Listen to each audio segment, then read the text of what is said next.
Le tribunal de commerce de Lyon a prolongé aujourd'hui la période d'observation de Vencorex, offrant un délai supplémentaire aux salariés pour proposer une solution.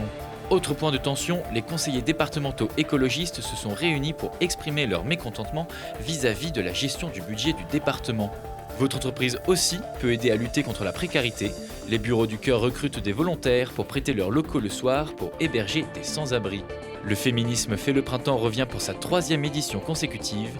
Les préparatifs s'accélèrent et les premiers noms des conférenciers sont annoncés. L'incertitude pèse toujours sur Vencorex. Cet après-midi, le tribunal de commerce de Lyon a prolongé la période d'observation. Cette décision est intervenue après que les salariés de l'usine ont réclamé un délai supplémentaire, notamment pour avoir le temps d'élaborer une proposition de reprise via une société coopérative d'intérêt collectif. Une esquisse de ce projet a été présentée par les syndicats dans la foulée de la décision judiciaire. Elle associerait des salariés, des syndicats, des élus, des clients et des fournisseurs pour faire perdurer le site de Pont-de-Claix. Le tribunal considère que c'est l'offre la plus aboutie et a donc permis cette prolongation pour 6 mois jusqu'en septembre. Les élus départementaux de l'opposition écologiste continuent de s'écharper avec Jean-Pierre Barbier et sa majorité.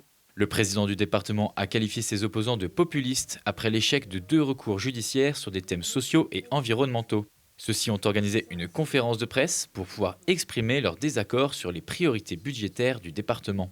Pierre Barbier avait dit tout son soutien pour l'hôpital de Grenoble et là il se retire pour faire d'autres investissements que nous contestons, que ce soit des contournements routiers dans le département ou des investissements pour le centre d'entraînement du GF38. C'est des choses que nous on conteste et avec lesquelles on n'est pas du tout en ligne. Le département, sa mission principale, c'est l'action sociale. C'est le chef de file de l'action sociale, c'est ce qui va permettre de mettre en œuvre tout un tas de dispositifs qui permettent aux personnes les plus vulnérables, de la petite enfance jusqu'aux personnes âgées en passant par le handicap, l'aide sociale à l'enfance, la protection de l'enfance et aussi l'insertion avec le RSA, donc de permettre d'avoir des filets de sécurité pour des personnes qui ont un pépin dans la vie et pouvoir se remettre et ensuite avoir une belle qualité de vie. Jean-Pierre Barbier, après avoir crié au loup en novembre-décembre, comme quoi il fallait faire énormément de coupes budgétaires, a finalement maintenu la pression sur le social et l'environnement et en a profité de ce discours d'austérité pour baisser les subventions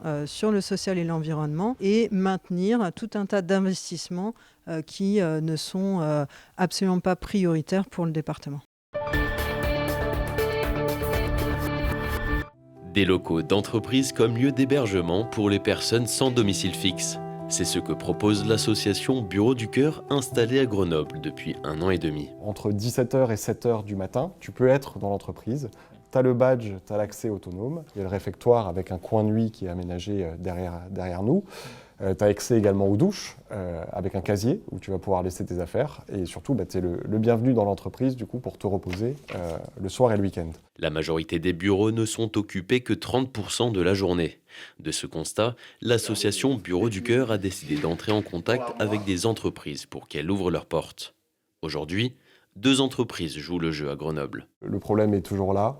Il y a toujours beaucoup trop de personnes à la rue. L'idée, c'est vraiment d'être un sas de décompression et d'intimité pour des personnes dans leur parcours de réinsertion, pour les aider à débloquer une situation professionnelle ou une situation d'hébergement plus stable derrière. Guillemé a connu le dispositif grâce au Secours catholique. Réfugié en France depuis le 6 novembre 2024, il a dû fuir la République démocratique du Congo car sa vie était en danger. Du fait de rester ici, ça me permet aussi d'évoluer bien progressivement avec mes démarches de papier là, parce qu'ici vous avez pas une place là pour passer la nuit, c'est compliqué, ça augmente le stress et les trucs là. Donc du fait d'avoir cette place ici, ça m'a soulagé. L'entreprise Cro, basée à Échirolles, est une entreprise spécialisée dans le domaine de l'air comprimé et du système de pompage. Guillemé est la 4e personne à bénéficier de cet hébergement. Jérôme, président de l'entreprise, a entendu parler de l'association avec l'émission de radio Carnet de campagne sur France Inter. On souhaite être un acteur de la société avec un grand S. J'ai coutume de dire qu'une entreprise, elle n'est pas là que pour faire du pognon. J'encourage de nombreuses autres entreprises à ouvrir leurs portes. Ça permet à des gens qui sont à un moment de leur vie en difficulté de rebondir.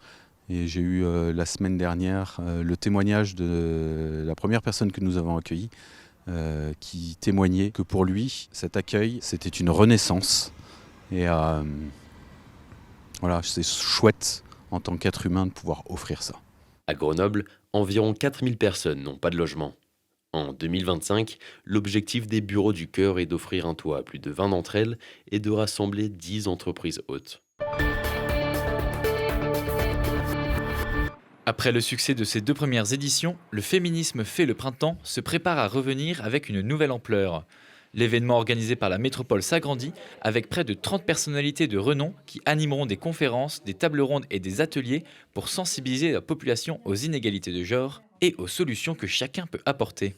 Le Féminisme fait le printemps en grand, c'est un événement national qui va avoir lieu sur le territoire métropolitain, donc les 49 communes de la métropole, les 13 et 14 juin 2025, 13 juin pour les professionnels et les techniciens et 14 juin pour le grand public. Et puis tout au long du printemps et même sur toute l'année 2025, des événements qui seront labellisés par le Féminisme fait le printemps en grand justement, qui traite des sujets de féminisme, des sujets d'égalité dans tous les domaines que ce soit le monde professionnel, l'agriculture, le spectacle, les violences, le handicap. Si l'égalité est prévue par la loi aujourd'hui, petit à petit depuis plusieurs années, on se rend compte qu'elle n'existe pas dans les faits. On se rend compte dans le monde professionnel, par exemple, lorsque l'on parle du plafond de verre pour les femmes pour atteindre certains postes à responsabilité, lorsque l'on parle de salaire, lorsque les femmes s'arrêtent de travailler en novembre symboliquement pour justement montrer les différences de salaire avec leurs collègues masculins.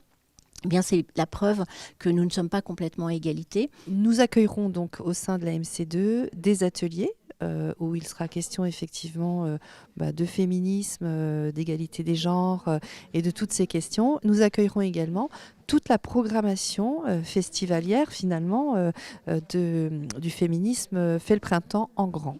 Alors nous allons avoir quelques têtes d'affiche dont nous dévoilerons les noms petit à petit. Aujourd'hui j'ai donné certains noms déjà, donc Titiou Lecoq, Lucille Pétavin, Salomé Saquet seront présentes. Ça y est, c'est fait. Les Brûleurs de Loups sont en demi-finale de la Ligue Magnus. Les Grenoblois ont remporté leur 4e succès hier soir à Nice avec 2-1. Grenoble est donc la seule équipe qualifiée en 4 matchs à 0. Les demi se joueront d'abord à Pôle Sud les 14 et 15 mars contre un adversaire encore inconnu. Mais les Dragons de Rouen sont pour l'instant les plus probables. La billetterie est déjà ouverte.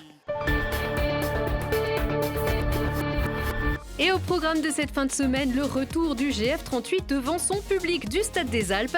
Quelques jours après leur défaite à Pau, les Grenoblois veulent se remettre immédiatement dans la dynamique de victoire contre Ajaccio pour la 26e journée de Ligue 2. Coup d'envoi ce vendredi à 20h. Du très haut niveau de handi-basket et des instants à savourer vendredi et samedi. L'Eurocup 3 va se jouer entre le Mélan Grenoble handi-basket, les Italiens de Montello, les Polonais du KSS Mustang, les Espagnols de Lamivelle et Toulouse à partir de 10h vendredi et 11h15 samedi au gymnase du Charlet à Mélan.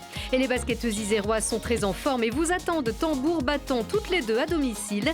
Les Voironnaises du PVBC 3e de Ligue 2 féminine reçoivent Nice samedi à 20h à Henri-Chotard. Et le lendemain dimanche, le BCTM de la Tronche-Mélan 4e reçoit Aulnoy à 20h au Charlet. Serge Papagali continue sa tournée avec son dernier seul en scène.